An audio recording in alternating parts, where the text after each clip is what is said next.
విజయవాడ అజిత్ సింగ్ నగర్ లో మద్రసా స్కూల్లో జరిగిన ఫుడ్ పాయిజన్ కు కలుషిత ఆహారమేనని తేలింది. దాదాపు 100 కేజీల కుళ్లిపోయిన మాంసాన్ని గుర్తించారు. 17వ తేదీన తెచ్చిన మటన్ ను నేటికి వాడుతున్నారు. ఈ క్రమంలోనే కుళ్లిన మటన్ తిని ఫుడ్ పాయిజన్ జరిగింది. ఒక అమ్మాయి చనిపోయింది. మరో 8 మంది ఆసుపత్రిలో చికిత్స పొందుతున్నారు.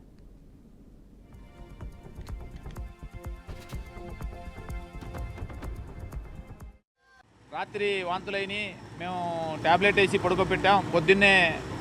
పొద్దున్నే లేచింది నమాజ్ చదువుకుందని చెప్పి వాళ్ళు చెప్పడం జరిగింది. నిజమేనేమోనని చెప్పి మేము పిల్ల దగ్గరికి వెళ్ళి చూస్తే పిల్ల గట్టిగా అయిపోయి స్టక్ అయిపోయి ఉంది. ఈ స్టక్ అయిపోయింది ఏంటి పిల్ల అని చెప్పి మేము డాక్టర్ల దగ్గరికి వెళ్ళి అడగటం జరిగితే ఈ పిల్ల చనిపోయి 8 గంటల నుంచి 10 గంటలు అవుతుందని చెప్పి డాక్టర్లు చెప్పడం జరిగింది. డాక్టర్లు చెప్పడంతో మేము ఉలిక్కిపడ్డాం. ఇదేంటి పిల్లని ఇలా చంపేశారని చెప్పి మేము ఆశ్చర్యపోయి ఈ యొక్క పోలీసు వారికి అందరికీ తెలియపరచడం జరిగింది. అలాగే ఆ యాజమాన్యం ఎవరైతే ఉన్నారో ఆ యాజమాన్యాన్ని కూడా మేము అడగడం జరిగింది. ఏం జరిగింది ఏంటని చెప్పి వాళ్ళు రకరకాలు చెప్పారు. సరే మీరు రాత్రి ట్యాబ్లెట్లు వేసామంటున్నారు, మీ మద్రసాలో సీసీ కెమెరాలు అవి ఉంటాయి కదా, ఉన్నాయా అని చెప్పాం. అన్ని సీసీ కెమెరాలు, ప్రతి రూమ్కి సీసీ కెమెరా ఉంటుంది, ఎక్కడ సీసీ కెమెరా లేకుండా లేదని చెప్పారు. ఇప్పుడు మళ్ళీ మేమందరం కలిసి ఏదైతే సీసీ కెమెరాలు ఉన్నాయో అవి చెక్ చేద్దామని వెళ్తానికి మేము బయలుదేరితే సీసీ కెమెరాలు పనిచేయట్లేదని చెప్పారు. ఇలా ఎవరైతే యాజమాన్యం ఉన్నారో ఆ మద్రసాకి ఆ యాజమాన్యం ఆయన భార్య అలాగే ఆయన యొక్క కుమార్తె కూడా దీంట్లో ఇన్వాల్వ్మెంట్ అయి ఉన్నారు. బ్రేకింగ్ న్యూస్ చూస్తున్నాం. విజయవాడ అజిత్ సింగ్ నగర్ లో మద్రసా స్కూల్లో జరిగిన ఫుడ్ పాయిజన్ కు కలుషిత ఆహారమేనని తేలింది. దాదాపు 100 కేజీల కుళ్లిపోయిన మాంసాన్ని గుర్తించారు. 17వ తేదీన తెచ్చిన మటన్ ను నేటికి వాడుతున్నారు. ఈ క్రమంలోనే కులిన మటన్ తిని ఫుడ్ పాయిజన్ జరిగింది. ఒక అమ్మాయి చనిపోయింది. మరో 8 మంది ఆసుపత్రిలో చికిత్స పొందుతున్నారు. ఇక ఇదే విషయంపై మరింత సమాచారం మా ప్రతినిధి ఏడుకొండలు అందిస్తారు. ఏడుకొండలు చెప్పండి, మనం చూస్తూ ఉన్నాం దారుణమైన సంఘటనని. 8 మంది అస్వస్థ అయినారు. ఒక అమ్మాయి కరిష్మా అనే అమ్మాయి ఈ మటన్ తిని ఫుడ్ పాయిజన్ వల్ల చనిపోయింది. 17వ తెచ్చిన మటన్ ని ఇప్పటికీ నేటి వరకు వాడుతున్నారు, నిన్నటి వరకు. దీనిపై అధికారులు ఏమంటున్నారు?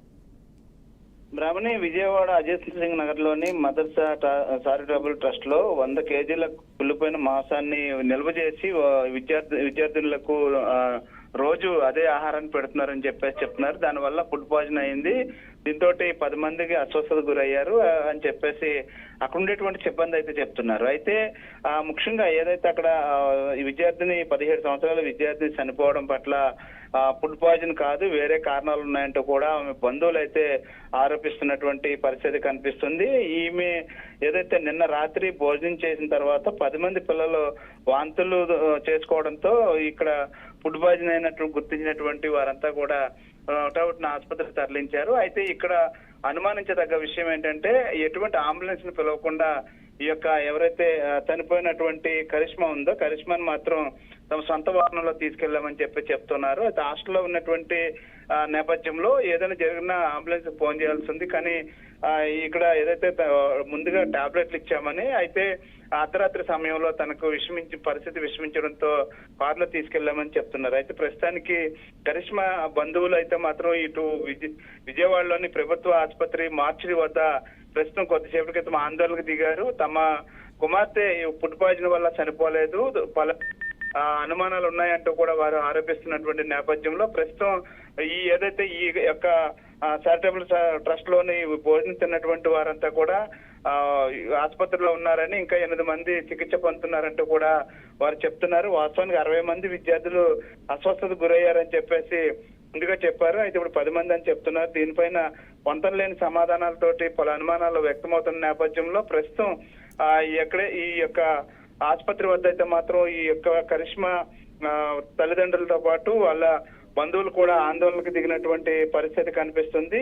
దీనిపైన కేసు నమోదు చేసినటువంటి సిఐ గురుప్రకాష్ ప్రస్తుతం ఆసుపత్రి వద్ద ఈ యొక్క ఆందోళన విరమించిందంటూ కూడా ఆయన చెప్తున్నప్పటికీ కూడా ఎక్కడా కూడా వెనక తగ్గట్లేదు. అయితే ప్రస్తుతానికి కేసు నమోదు చేసి దర్యాప్తు చేస్తున్నారు. అయితే తన కుమార్తె ఏదైతే ఉందో కరిష్మాకి మృతిపైన పలు అనుమానాలు ఉన్నాయని వారు చెప్పడంతో ఆ దిశగా కూడా ఆ కోణంలో ఇప్పుడైతే పోలీసులు అయితే దర్యాప్తు చేస్తున్నారు. ప్రస్తుతం ఇటు విజయవాడ జీజీహెచ్ మార్చిడి దగ్గర అయితే మాత్రం కొంచెం ఈ ఆందోళనకు దిగిన నేపథ్యంలో కొంచెం ఉత్కంఠ పరిస్థితులు అయితే నెలకొన్నాయని చెప్పవచ్చు. అలాగే ఏడుకొండలు చెప్పండి, హాస్టల్ సిబ్బందితో మాట్లాడారా? దీనికి సంబంధించి వారు ఏం చెప్తున్నారు? అంటే హాస్టల్ సిబ్బంది చెప్పేది ఏంటంటే ఏదైతే ఈ నెల 17వ తారీఖున బక్రీద్ సమయంలో అక్కడ ముస్లింలు దగ్గర మిగిలిపోయినటువంటి సుమారు 100 కేజీల మాంసాన్ని ఈ అనాథ పిల్లలకి ఏదైతే ఈ ట్రస్ట్ ఉందో ట్రస్ట్ కి ఇచ్చారని, అయితే దాన్నే ఒక ఫ్రిడ్జ్ లో పెట్టి కొద్ది కొద్దిగా తీసి దాన్ని రోజు విడిగా వండి పెట్టడం వల్ల ఇది మాంసం అయితే కుళ్ళిపోయిందని తద్వారా ఫుడ్ పాయిజన్ అయిందని చెప్తూ ఉన్నారు. అయితే కొద్దిసేపటి క్రితం అధికారులు కూడా వెళ్లి మాంసం కుళ్ళిపోయినట్లుగా కూడా నిర్ధారించారు. దానిపైన కూడా కేసు నమోదు చేసినటువంటి పరిస్థితి. అయితే కరిష్మా అనే అమ్మాయి మృతి పట్ల మాత్రం పలు అనుమానాలు ఉన్నాయని, మిగిలిన వారు బాగానే ఉన్నప్పటికీ కూడా అందరూ వైద్యానికి స్పందించారు, కానీ అమ్మాయి ఎందుకు స్పందించలేదనే దాని మీద కూడా దర్యాప్తు అయితే కొనసాగుతుంది. ప్రస్తుతానికైతే ఇక్కడ ప్రస్తుతం ఆసుపత్రి వద్ద అయితే ఆందోళన కొనసాగుతుంది. మరోవైపు అక్కడ ఏదైతే ఇప్పుడు ఈ యొక్క ట్రస్ట్ ఉందో, ఈ చారిటబుల్ ట్రస్ట్ మదర్సా చారిటబుల్ ట్రస్ట్ వద్ద కూడా పలువురైతే ఇందాక వెళ్ళి ఆందోళనకు దిగినటువంటి పరిస్థితి. అయితే ప్రస్తుతం చూస్తే ఈ యొక్క కరిష్మా మృతి పైన మాత్రం పలు అనుమానాలు అయితే వ్యక్తమవుతున్నాయి. Brahmani. Right Yedukondalu, thank you for the updates.